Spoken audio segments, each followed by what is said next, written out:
Hello everybody, welcome back to Forza Horizon 4. You join me at a very special event that I have created. I call it the Mountain Pass. And it is at the Glen Rancos mountain range, where there is a twisty mountain road going up and over the mountains, and we are going to have a time trial of sorts. One qualifying run, and then one final run based on your qualifying order, to figure out what is the fastest car in Horizon 4. And there are some real good competitors, let you see. We got the old guard of the Porsche 917 LH, or the brand new appearance of the Volkswagen IDR Pikes Peak champion. It is going to be interesting, but as you can see here, we are currently laying out the course for you with the help of a very slidey Mustang. Yes, probably not the ideal vehicle when it comes to the distraction department, but it is still giving a good outline of what the course is going to be and how you can clearly see it. It's tight, it's twisty, it's uphill, it's downhill, it's got high-speed chicanes, it's got first and second gear corners. It is a proper challenging circuit for all types, all scenarios, all vehicles. It even has a triple apex corner. It is every single corner you can imagine. Every single test a vehicle will need to accomplish is on this course. And then we have the elevation change from the bottom of the valley to the top and then back to the bottom again. Which vehicle will claim victory? That is what we are going to find out today. The first run of the day would be the Holden Malou, the Formula Drift vehicle. This had a very poor qualifying run, just a 1:28. In qualifying, not do too well. And we're going from lowest to highest in terms of ratings. This vehicle is a monster. Rear-wheel drive, 1,000 horsepower. And it's meant to go very sideways very quickly, so it is quite out of its element while going up this mountain pass.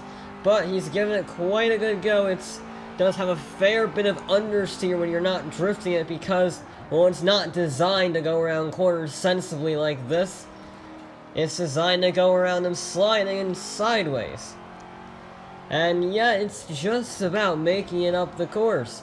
This vehicle, rear-wheel drive again, so it's going to be very tricky. A little bit of oversteer there. It's very easy to do that. It requires a lot of throttle management, especially on these uphill, bumpy corners. Pretty much a worst-case scenario here for the Malou. It's a little bit wide on the dirt, but it's all good. He knocks down a few sides. It's not going to cost him any time there. Bit of a four-wheel drift there. Not going to cost any time either.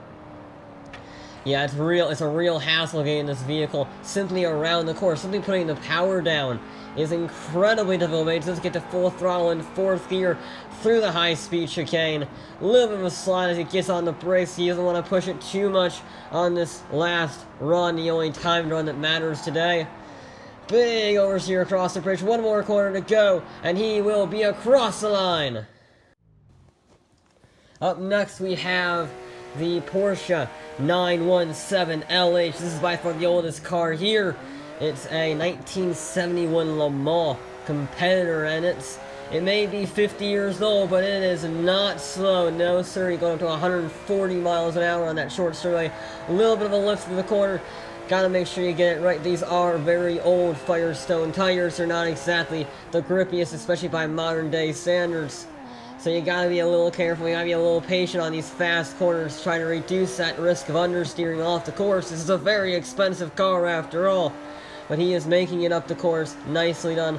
This has a 600 horsepower flat 12 engine going to the rear wheels. It can have a top speed of 230 miles an hour. It is not a slow car, but up here it is slightly showing its age on the hill climb stage. But it is now making it on the downhill section. It's not doing too bad around the corners, getting a fraction of understeer. And then he gets on the power, another very fast run. That's a very high commitment corner in that chicane. Especially in this vehicle, you almost have to aim it at the wall so it gets understeer wide as to make sure it makes the corner properly. We're almost hitting the wall there. One more corner to go, and he is across the line.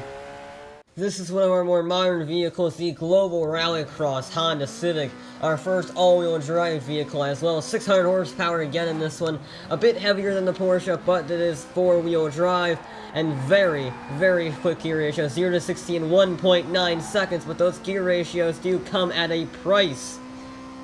It's already topping out at 140 miles an hour because, well, everything here is completely bone standard as it comes from the factory, and that means this thing has short gear ratios, designed for very short rallycross circuits, not designed for the long straightaways at the beginning and end of this pass, and therefore it tops out at 140 miles an hour, which is no slouch, but compared to the rest of the cars we will see later on today, that is a bit of a problem and will negatively affect its lap time significantly. But up the twisty section on the uphill climb, it is very good. Those short gear ratios really helping in the acceleration zones. It also has a ton of downforce, meaning it is very fast in these corners. And again, you can see its sheer speed through the high commitment chicane, heading in to just a few more corners left to go. It's a bit sideways, but they are rallycross cars after all. That's what they love to do. Just 2 more corners left to go. Slightly clobbers defense shouldn't affect the time too much. Just a run to the line to go and across the line. Now this is another rally car, but it's not for rallycross. This is a proper rally stage type vehicle, the Lancia Delta S4. But, well, Lancia have been tinkering around with the turbos on it, I see, because this version makes 750 horsepower. Truth be told, the engine can theoretically get an extra 250 horsepower out of it, but they wanted to run 750 for the slight controllability. That being said, there was a massive slide going on in the first, heading up to the big straightaway. Big slide for the Lancia. It is a real wrangle through the corners. Lots of oversteer in this vehicle. It is a proper rally car after all. Big slides for the Lancia. That doesn't help its time. It's very spectacular, but it's not helping its time going up the hill. It's going to have to make it up in the downhill. This car 0 to 60 in 1986, 2.3 seconds on the dirt. It is a seriously fast car. It's one of the best power to weight ratios in this entire grid today, weighing just over 2,000 pounds. 4-wheel drive. It is a seriously quick car. Not the easiest to control with the oversteer, but if you get it right, it is a serious blitzer in the corners. It is a mayhem car. We got a few more corners left to go, heading through the bridge. A big slide, almost hitting the wall. One more corner to go as a blast to the line, and there we go. This is our most modern car of the day. It's right off the showroom floor. The Italian design. I don't know. Zero Uno. Yeah, that's Zero Uno. Yeah, Zero Uno? I don't know. Point is, it's basically an Audi R8 underneath, but with an incredible looking body on instead of that bland Audi look. It's got very aggressive styling and even more aggressive handling. It is a very good handling car. Chucks it in the uphill corners. It may not be the fastest in a straight line with its naturally aspirated V10 making a measly 602 horsepower, but the all-wheel drive catapults it out of these corners. And remember, it is on road tires, so it's going to have an extra difficult time competing with the cars you will be seeing later on. But it doesn't seem to care about that one bit, as it's already under the gantry.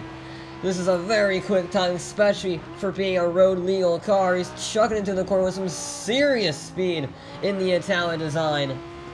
This is a quick run. It didn't do too bad in qualifying, but he had a few errors, ran wide on a few times, and now he is really flying. Only a few more corners left to go. He's not quite flat, but it's very close for a road car. Chucks in a little bit of a lift. There we go. One more turn to go, and we are across the line.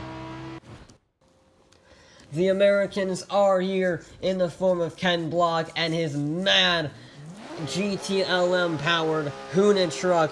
It's a pickup truck and everything except, well, everything. Maybe it has similar body aesthetics, but in every single conceivable way, it is an LM car in a truck body, but it's been tuned up to make 914 horsepower, going to all 4 wheels, and it may be designed for drifting and hooning about, but it is seriously flying up this hill now. The all-wheel drive, another great benefit, as you've seen with the last few cars going up this hill. But it might lead to a little bit of understeer, no, oversteer with the Hoonin truck here.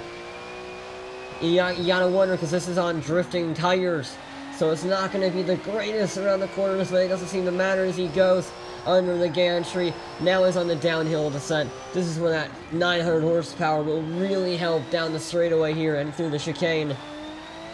And you can see he's getting up to some serious speed in the pickup truck here. Certainly the fastest pickup truck on the road right now, although it's not exactly road legal.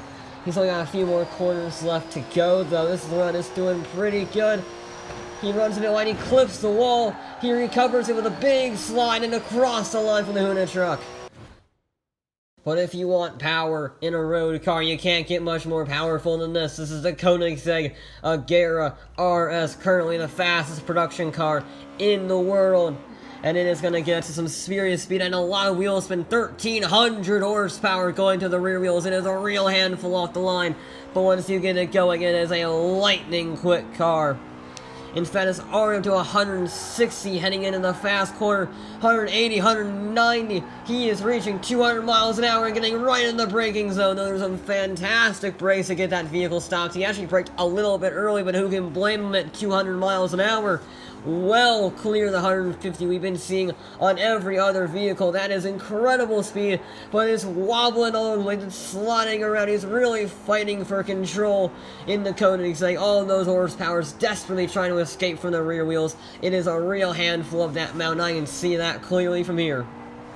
But now he's on the downhill. He has another straightaway to really help that car stretch its legs.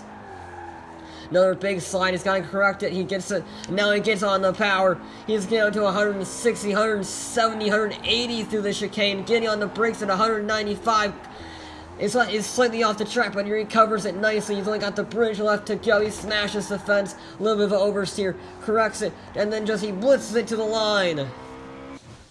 Well, this is the main show today here, the Volkswagen IDR, the Pikes Peak champion, the electric Nürburgring record holder, the all-wheel drive, all-electric hill climb car is going up this course. Had a terrible qualifying run, actually went off the road slightly, ruined its lap time completely, but now it is rocketing up to its top speed of 155 miles an hour heading down this road. How late does he dare to get on the brakes? That's very late indeed, that's very late, and he gets it stopped nicely for the corner. Those are some truly incredible brakes on that vehicle. Then the all-wheel drive electric power delivering instant torque, a little bit of oversteer in the electric car, but then it immediately grips the road. This is the closest thing we have to a Formula 1 car here in Horizon. It is seriously quick. It's already under the gantry. That is ridiculously fast. It had a terrible qualifying run, but we're looking to see a record here, fellas. Goes to the corner nicely. Can it go any faster? Can it get a clean run and absolutely decimate all comers here? That is the question for today. He's flat out through these corners. No other vehicle's done that before. He's flat out across the bridge, flat on the exit, and then he just has to run to the line. Now it's quick. The Aston Martin Vulcan is the exact opposite of that IDR. It's got a naturally aspirated V12 making 820 horsepower. It's got a massive rear wing. That's about the only thing they share in common. A rear wheel drive. This thing is a proper homage to the classic racers of old, but it is nothing classic about this. It is incredibly fast. Even with that massive rear wing reaching over 170 miles an hour into the braking zone. That is seriously quick. Rear-wheel drive does struggle to get up the hill a little bit. The bog down from that rear-wheel drive nature. All those horsepower is trying to escape. It is a very oversteery car, this Vulcan. And we go up the hill.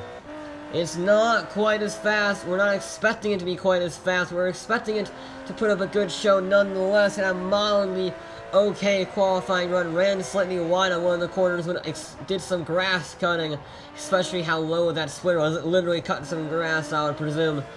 But it's looking to get a clean run, looking to set a seriously fast lap. We are going flat out through the chicane, like most vehicles. A little bit of down in the brakes just to make sure.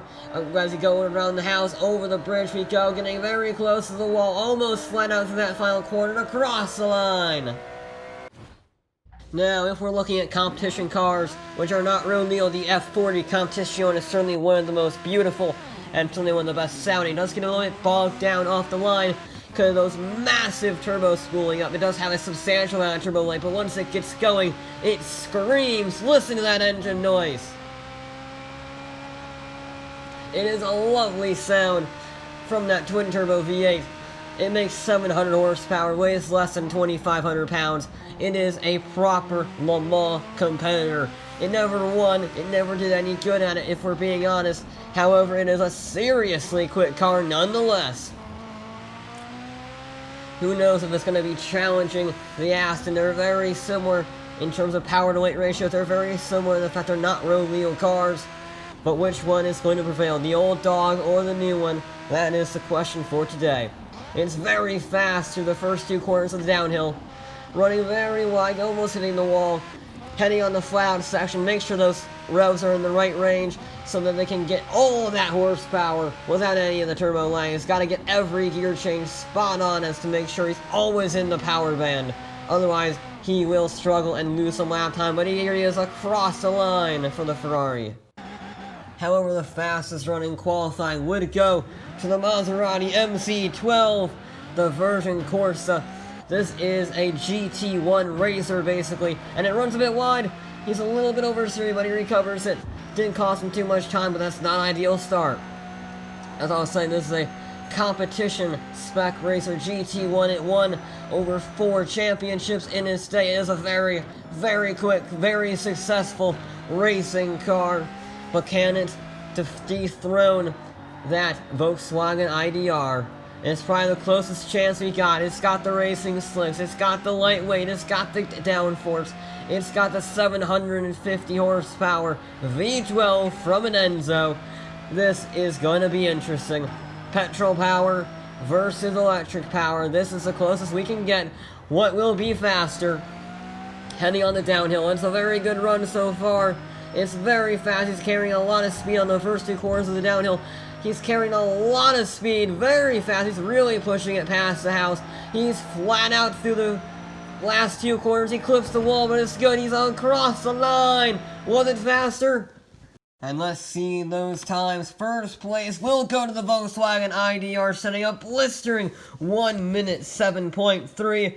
The MC12 1.2 seconds behind. It was close, but it was not close enough. The electric vehicle would take victory over the MC12. Third place would go to the Vulcan, amazingly beating out the F40 Competition, gaining 4 seconds on his qualifying lap time, doing 1 minute 10. Very impressive. The fastest road car of the day would be the Agera RS, shaving 2.5 seconds off, finishing in 5th place, a very respectable time.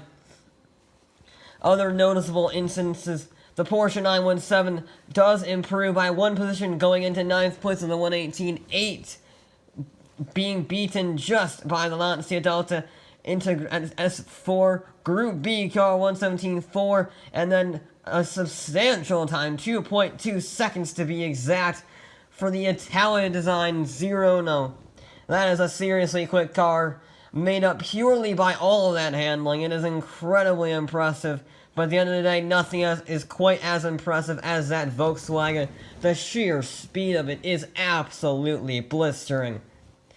I don't think anything could ever beat that 1 minute 7.3. It is a seriously quick time from the IDR. And Volkswagen has certainly thrown down the gauntlet, but that is going to be it for this episode of Forza Horizon 4. We'll be back with more.